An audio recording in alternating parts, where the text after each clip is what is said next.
everyone, I'm Jay. I'm Sean. And today we're reviewing Michelle Obama's new documentary streaming on Netflix, Becoming.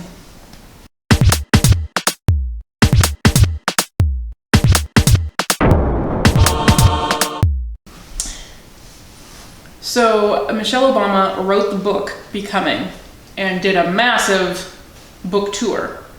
And more like a speaking tour, because she is going to full 16,000 seat arenas. More like a concert. Yeah.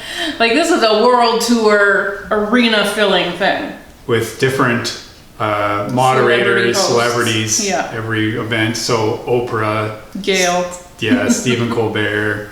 That's right. Yeah. Lots of people you would know by mainly their first name only. Yes. So, I mean, I love Michelle Obama. I loved her when she was First Lady, and I like her even better now that she's not. Because definitely this documentary, which, I mean, you get to know her quite a bit, and she's certainly more off the cuff than you've probably ever seen her. I think this is not a super intimate documentary, but it gives us a little bit of a glimpse into her life post-White House, and I think her need to reassess her life, redefine her role, figure out who she is now. And, you know, she does it by remembering who she was before, and by honoring the commitment and the sacrifice she made while she was in the White House. I mean, she speaks well of it, and I think she still is very respectful of the office, but clearly it was a tough time for her and her family. Yeah, they're targets. They still are targets. Everything is Obama's fault, and she is under that umbrella because she is just an accessory to Obama, even though she's totally not. She's such an interesting, capable person in her own right. Certainly watching this documentary, Jay, as you wrote in your review, you can understand why she does not want to be president, but America, you'd be lucky for her to be your president. Oh, for sure. For sure. And you can't, I mean, you just, every time you see her on screen, she just effortlessly has so much more poise and dignity. And of course, she's super educated. She's very well spoken. I mean, she can hold her own in any room and is just as qualified. I mean, certainly overqualified when you now consider what the office of the president has become.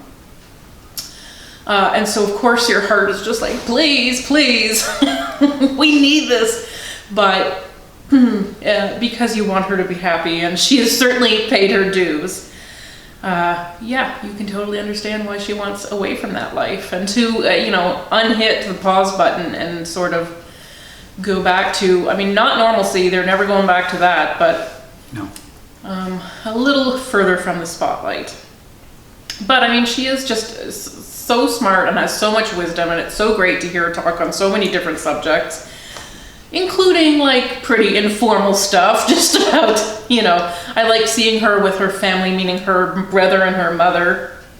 We do see her husband and her daughters, but I think it's just, she is a different person with all of these people who remember her from before her stint as First Lady.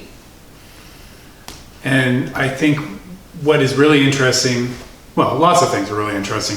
One of the things I really liked was just how good she is, whether she was like this before, or whether it was 8 years of practice as the First Lady of the United States. She talks to everyone. She can work a room like no one.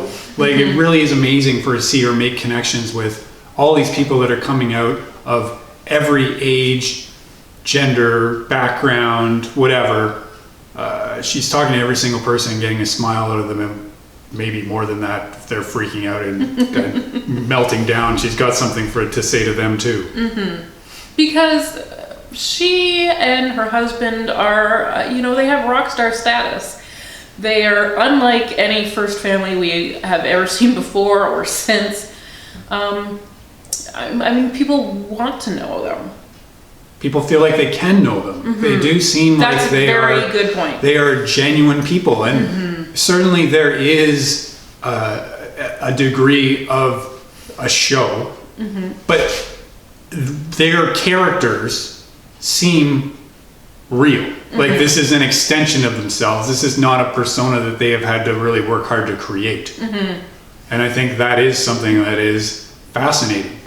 And it is the same, as you said, with Michelle, with Barack Obama. They both can talk to anyone.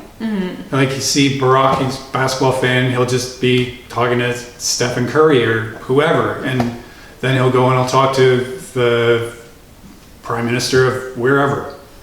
And they fit in all those different worlds. I think that's really, really interesting. And you don't understand why, but you see that that is how it is, that they are just genuine people. I mean, I guess that's probably why. They're genuine people who are coming from a good place, and everyone wants to be close to that. And I think it's interesting because they, are not from political families at all.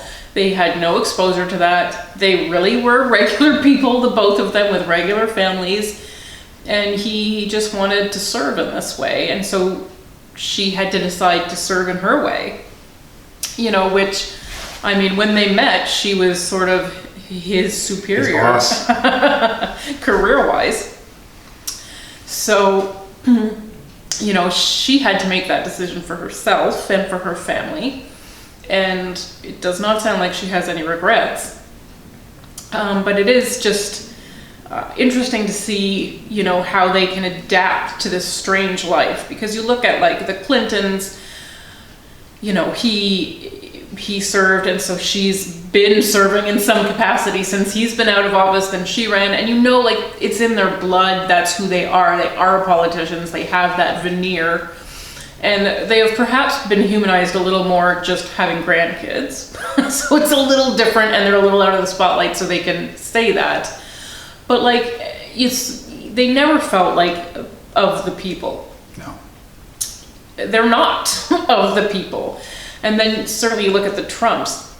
And that's the weird thing, is I think he was a lot of times glorified for being an outsider, but he's not. He has been in these same circles his whole life. And sought these circles, and certainly has pretended to be. Well, I think there is an element of outsider, because I don't think most people in those circles can stand him. That's the impression that you get. Yeah. But that's not the same thing as being of the people. No. I think we have misrepresented what that really means, and I think the Obamas were a much better representation of what a real family in America is like, and they did not lose touch of that. So it's interesting to hear her talk about the changes she made to the White House when she got there, how she felt living there, knowing that she is descended from slaves, and that's who built the White House. And, that's kind of a huge thing to have to come to terms with. And then just the constant pull on yourself as a person. It's such a demanding job. That you never really get to be off, and yet she also was still the mother of two very young girls, and a wife and a sister, and all of these things that she didn't want to have to turn off. But yeah, it's just kind of, I don't think we've ever had that kind of access before to someone who has been in that position. No. So it is a really good documentary that way. I enjoyed getting to know her, and I mean, if this was a weekly thing, I would watch every week for sure, because she is just such an interesting person. So yeah, it was a really good documentary, but I wish there was more. I agree. It could be more. And it will be interesting. Part of the theme of this, both, I assume, the book, but definitely the documentary, is what is she going to do next? Becoming. What is she going to become in this next phase? Because she says it well in the documentary. There's no going back to what was happened before. That's impossible. So what is her new life going to be like? I'm very interested to see. Me too. So keep us updated, Michelle. Please. That would be nice. selfishly. And I guess that is, everybody just wants so much of her. And I think she has earned a break. If she wants one, she has. Yes. All right. Thank you so much for watching. That is streaming. It's new on Netflix right now, but you can check it out. Thanks for watching, everyone. Bye. Bye.